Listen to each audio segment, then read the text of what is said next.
Bienvenidos.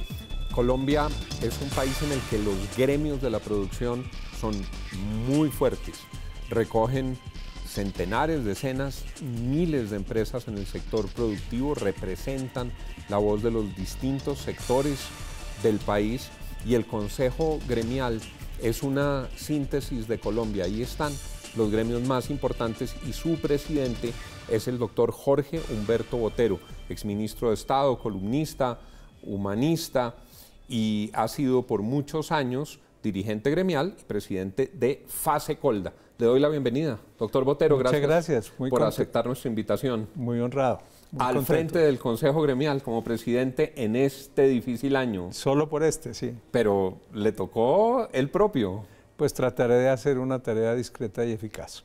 ¿Cómo arranca este año, doctor Botero? Tenemos unas perspectivas económicas que cerraban el 2017 con preocupaciones, pero con voces diciendo lo más duro ya pasó, vendrán mejores momentos. El Fondo Monetario Internacional hizo un ajuste al alza. Hoy, sin embargo, salieron unas cifras de desempleo que muestran que el 2016 había sido mejor que el 2017, pero hay como unas semillas de recuperación de confianza. Suponemos que acabada la incertidumbre política de la campaña electoral, en el segundo semestre habrá terreno más firme. ¿Usted cómo lo ve como presidente del Consejo Gremial? Pues casi que debería decir que comillas a todo lo que has dicho y guardar silencio el resto de la entrevista. Pero vayamos por partes. Hay indicios, manifestaciones incipientes de recuperación. La inflación ha venido cayendo, ya estamos casi en la línea superior del corredor fijado por el Banco de la República. Después de varios años de estar volados en la inflación. Sí. Estamos ya regresando al 4%, que es el límite superior de inflación fijado por el banco. La última medición es del 4.1. La expectativa del banco es que la inflación, bueno, la posición del banco es que la inflación está bajo control, lo cual le permitió reducir de nuevo las tasas de interés de referencia en su sesión de esta semana. ¿Estuvo de acuerdo usted con que bajaran esos 0.25? Por supuesto que estoy de acuerdo. Eso tiene un efecto de reactivación en la economía y es una decisión que las autoridades monetarias pueden tomar cuando la inflación está bajo control. De modo que ahí esos dos factores están correlacionados y son factores positivos. Nos vuelve a caer la lotería del precio del petróleo. Volvió a subir, ¿no? Después de haber estado por debajo de 50, ya está por encima de 70. De 70, y eso pareciera tener alguna vocación de duración. Las brechas externas, el déficit de balanza de pagos está relativamente estabilizado. O sea, sí hay unas señales positivas y es en función de ellas que se produce este cambio de perspectiva que el Fondo Monetario Internacional presenta. ¿Usted está optimista, doctor Botero, que estas señales mejoren el desempeño económico? Haber crecido 1.7 o algo así en el año pasado, las cifras definitivas no han cerrado, y tener la expectativa de crecer el 3% este año, básicamente doblando la tasa de crecimiento, es un magnífico augurio, porque no es estrictamente una noticia. El Fondo Monetario dice, Colombia puede crecer el 3%, y puede crecer el 3% jalonado por infraestructura y exportaciones, pero ambos componentes, ambos motores tienen dificultades para funcionar a plena capacidad. Algunos de los candidatos más opcionados a la presidencia de la República están diciendo hay que bajar los impuestos de las empresas en Colombia. Y quienes están diciendo eso en un panorama político incierto, pero tienen opción de ganar la presidencia, opciones reales. Iván Duque, Germán Vargas, para citar solo dos. ¿Usted cree que eso en algo está influyendo en la recuperación de confianza y en la decisión de las empresas de volver a invertir en Colombia, que saben que la sucesión de aumentos de impuestos ha llegado a su fin? Yo tendría dudas de que los inversionistas crean en la posibilidad de hacer rebajas de impuestos como la están planteando los candidatos. Al contrario de lo que algunos de ellos han dicho, el informe de la Comisión del Gasto dice en sus 2 primeros párrafos, la sostenibilidad de la regla fiscal depende de un incremento notable en el recaudo que nos está dando y de una reducción sustantiva de la informalidad, que es una tarea de más largo plazo.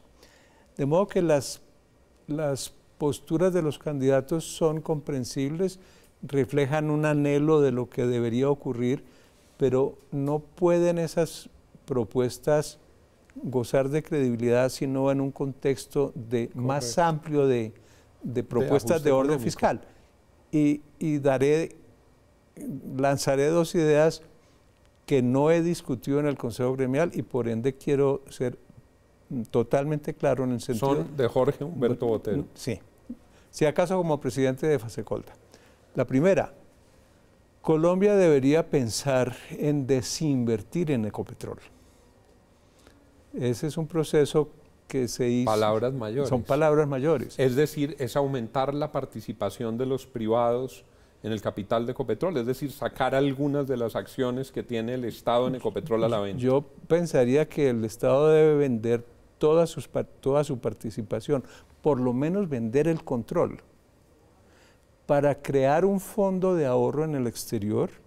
Usted no puede traer todas esas divisas de un momento para el otro porque crearía una revaluación insoportable, sumamente dañina para los sectores productivos, y con una institucionalidad muy robusta, empezar esos recursos, a usar esos recursos en un ciclo de 4 a 8 años para inversión en infraestructura, fundamentalmente zonas rurales.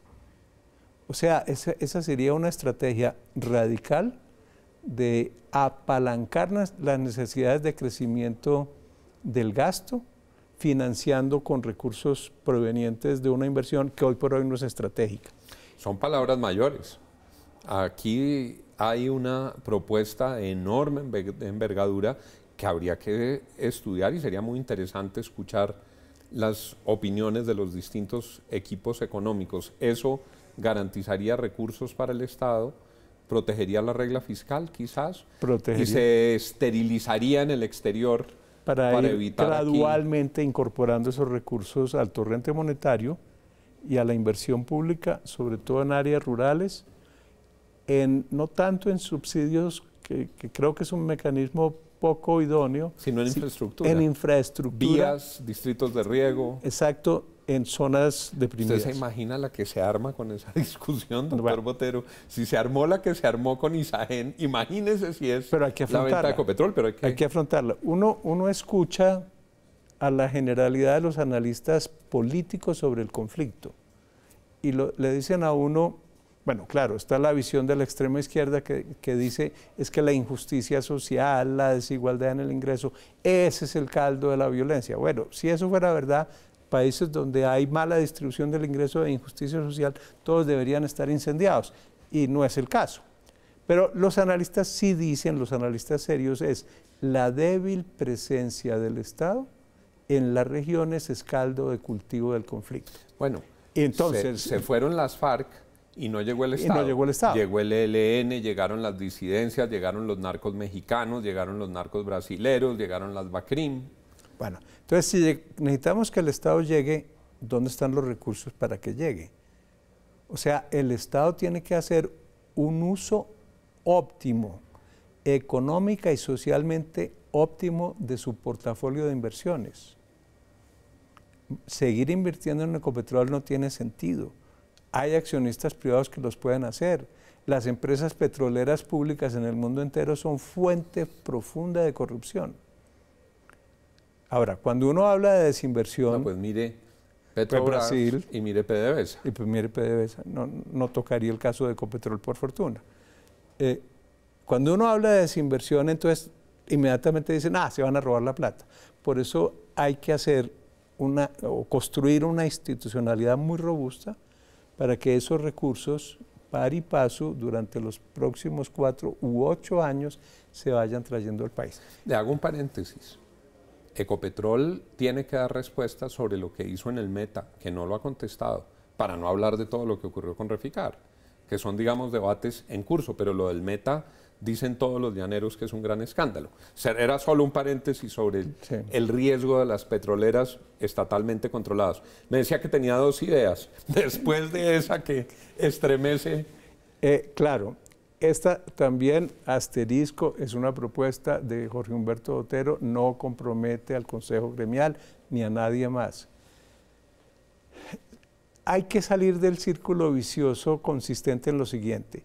Las tasas de tributación para los empresarios son muy altas, eso dificulta que haya un flujo mayor de inversión, pero al propio tiempo usted no puede bajar las tarifas sobre la base de que el recaudo va a aumentar gracias a una DIAN más eficiente y a la lucha contra la corrupción, porque esas fuentes, por importantes que ellas sean y son de imposible cuantificación. Le oímos decir a Mauricio Cabrera, por ejemplo, no es cierto que se puedan bajar las tarifas y recuperar en la lucha antievasión todos esos billones de pesos. Eso no se va a producir. Eso se puede producir, pero es imposible de cuantificarlo ex ante. Entonces, ¿cuál es la fórmula que se me ha ocurrido? El Congreso que se instala el 20 de julio ya con el nuevo gobierno, tomar decisiones de reducciones tarifarias que solo entrarían en vigor si se cumplen condiciones absolutamente medibles por una autoridad independiente un año después o 18 meses después de que se adopte la reforma. O sea, de esa manera... Si la economía lo aguanta y habrá indicadores objetivos, se puede pensar en la reducción, si no, no. Más que pensar, se disparan las reducciones. O sea, el Congreso diría sí, pero un sí condicional. No, nunca lo hemos hecho. Ok, muy interesante. Nunca lo hemos hecho. Es decir, no montemos la rebaja de las tarifas en función de una expectativa de aumento de recaudo, sino que condicionemos la reducción de tarifas a que el recaudo antievasión efectivamente aumente. No podrías haberlo expresado mejor. Esa sería mi segunda propuesta.